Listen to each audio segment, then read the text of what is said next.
फरायसा सान आरो बड'फा उपेन्द्रनाथ ब्रह्मनि 68थि जोनोम सानजों लोब्बा लाखिनानै बिजनि दख'रा दुलाराय बर' फरायसा आफादजों खुंजानाय लाइमोनफोरनि सावरायजथुम हाबाफारियाव बाहागो लानानै दुलाराय बर' फरायसा आफादनि आफादगिरि दिपेन बर'आ खौरांगिरिफोरनि सिगाङाव फोरमायो दि दिनैनि लाइमोनफ्रानो बर' हारिनि इयुन जोलै आरो बे लाइमोनफोरखौ लानानैनो बर' हारिखौ दानायनि सिमांखौ नुदों। लाइमोनफोरखौ नागारनानै माब्लाबाबो हारि दानायनि सिमांखौ नुनो हाया होनना बिथाङा फोरमायो। आरो बिथाङा फोरमायबावो दि बर' हारिनि लाइमोनफ्रा गासैबो अख्रांसिम सौहैनांगौ।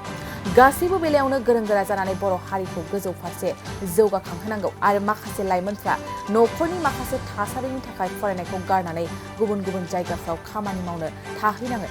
बेनिखायनो दुलाराय बर' फरायसा आफादा दिनैनि लाइमोनफोरखौ बेंखननानै मोजां बोसोन आरो हेफाजाब होनानै आवगायलांनानै हारिनि सम्पद हिसाबै बिथांमोननो मोनसे सुबिदा आरो थासारि दानानै होगोन आरो सोलोंथाइखौ गारनानै हारि दानायनि सिमां नुनो हाया आरो लाइमोनखौ गारनानै हारि दानायनि सिमां नुनो हाया। सोलोंथाइ आरो लाइमोन बे एबसुनि गुबै थांखि आरो बे थांखिजोंनो बर' हारि दानायनि आरो बर' हारिखौ गेरेमसा खालामनायनि थाखाय आरो बड'फानि आदर्शखौ मावफुंनायनि थाखाय एबसुआ हाबा मावलांबाय थागोन होनना दिपेन बर'आ खौरांगिरिफोरनि सिगाङाव फोरमायो। दिपेन बर'आ खौरांगिरिफोरनि सिगाङाव मा बाथ्रा फोरमायखो फै जों आबुङै मिथिना लानि। बिजनि दख'रा दुलाराय बर' फरायसा आफादनि मोनसे भिजनारि इनिसिएटिभ माने मोनसे गोजान नोजोर आरो थांखिजों जि लानाय 68थि बड'फा उपेन्द्रनाथ ब्रह्मनि जोनोम सान फरायसा सान आरो बे फरायसा सानखौ थांखिनानै दिनै सानसे सिगां बिथांमोना बिजनि ओनसोलनि स्कुल कलेज इउनिभार्सिटियाव फरायनाय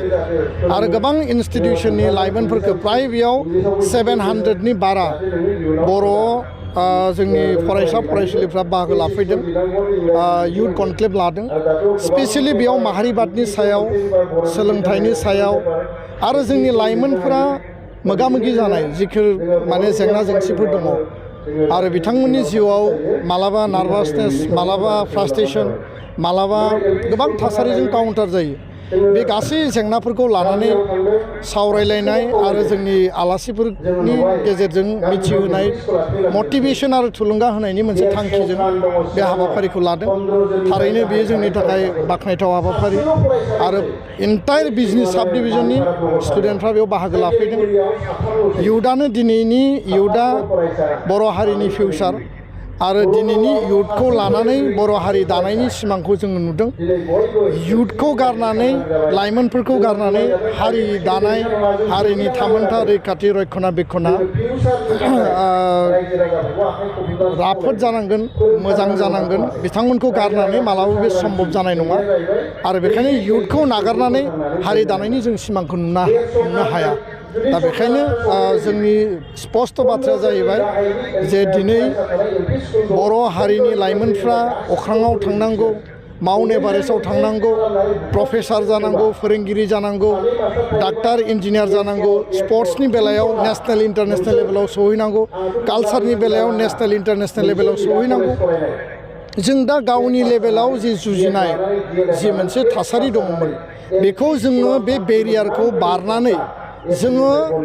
मुलुगनां पर्यायाव जोङो बादायलायनाय बा कम्पिटिशननि लेभेलाव जोङो गावखौनो प्रिपेयार खालामनांगोन आरो इन'भेटिभ आरो इन'भेसनखौ सिगाङाव दोननानै जों खामानि मावोब्ला मेलेमखौ जों जुदि मोजाङै बाहायोब्ला गावनि थांखिनि सायाव जुदि मोजां जोंहा डिटारमिनेसन आरो कनसेन्ट्रेसन थायोब्ला साफ्रोमबो इयुथआनो जिउआव जाफुंसार जागोन। फेलार जानायनि खुनु बाथ्रा गैया आरो स्कुल ड्रप आउट खालामनाय कलेज नागारनाय मुम्बाइ हारियाना दिल्लीयाव खामानि माने नागिरनानै थांनाय फरायनो जथेस्थ' स्कप दङमोन न'आवबो सापर्ट सिस्टेमा दङ खिन्थु गोबां थासारियाव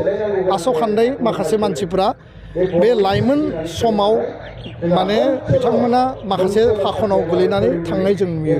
बेबायदि थासारिया जाहाथे दाजाथों आरो दुलाराय बर' फरायसा आफादा दिनैनि लाइमोनफोरखौ बेंखननानै मोजां बोसोन आरो मदद आरो सापर्ट सिस्टेमनि गेजेरजों आवगायलांनानै हारिनि सम्पद हिसाबै बिथांमोननो मोनसे जि सुबिदा आरो थासारि दाना होनांगौ। दिनै सान्तिनि परिबेसाव बिथांमोना हान्ड्रेड्स अफ स्कप दङ थाउजेन्डस अफ केरियार दङ आरो बिथांमोना जि गोसो बेखौनो मावनो हायो आरो दुलाराय बर' फरायसा आफादा we are ready to support we are everywhere आरो बेखायनो आं खावलायो जे लाइमोनफोरा निराशा जानायनि बाथ्रा गैया बिथांमोना गावखौनो सक्तिशाली हिसाबै दा आरो सोलोंथाइखौ गारनानै हारि दानायनि सिमां नुनो हाया लाइमोनखौ गारनानै हारि दानायनि सिमां जों नुनो हाया सोलोंथाइ आरो लाइमोन युथ आरो एजुकेसन बे एबसुनि गुबै मट' आरो बे मट'जों बर' हारि दानायनि थाखाय गेरेमसा हारि दानायनि थाखाय बड'फानि आदर्शखौ मावफुंनायनि थाखाय एबसुआ हाबा मावगोन जोंहा गुन गोनां सोलोंथाइनि जि जावरिखांनाय बे हाबाफारि दङ बे हाबाफारिनि आधाराव गोबां खामानि सोलिगासिनो दा आंनि बिमा राव आंनि इयुन बा बिमा रावनि सोलोंथाइजों इयुन दानायनि जे मोनसे केम्पेइन एनरलमेन्ट केम्पेइन सोलिबाय थादों बड'लेण्ड मुलुगसोलोंसालियाव सिभिल सार्भिसनि ओरिएन्टेसन केम्पास गायसननायनि हाबाफारिया गोख्रैनो जागोन अलरेडि जोङो बिथांमोननि जि मोनसे जि सेल दङ बिथांमोनजों जों सावरायबाय रेजिस्टारजों सावरायबाय आरो माखासे जोङो फैबाय थानाय समाव गोदान बिथांखि लानानै हारिनि गासै बिथिंखौ नोजोर बोनानै जोङो हाबा मावगोन गोजोन्थों नोंथांमोना गावबा गावनि गथ'खौ सासे राफोद गेलेगिरि खालामनो गोसो दं नामा रायजोआरि हादरारि हादर गेजेर थाखोसिम गेलेगिरि खालामनो गोसो दंब्ला नोंथाङा गोबाव दा खालामसै सासे राफोद रोंखा-राखा गेलेगिरि खालामनो थाखाय नोंथाङा जानजि खाफ्रादो आरो मुं थिसनहैदो चिरां जिल्लानि सिङाव थानाय सोलिफु फोरोंसालि बल्लामगुरि काराटे एकाडेमि फोनांजाब राहा 8720903713 बड' हाउस काराटे एकाडेमि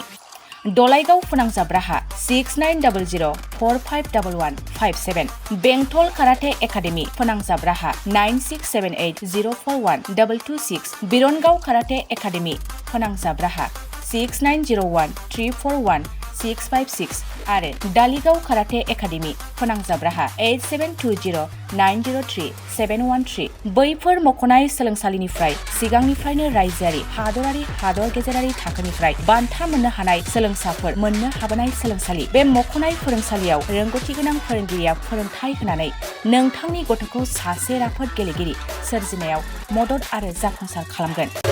अब्ला मानोथो गोबाव खालामनो थाबैनो मुं थिसनहैदो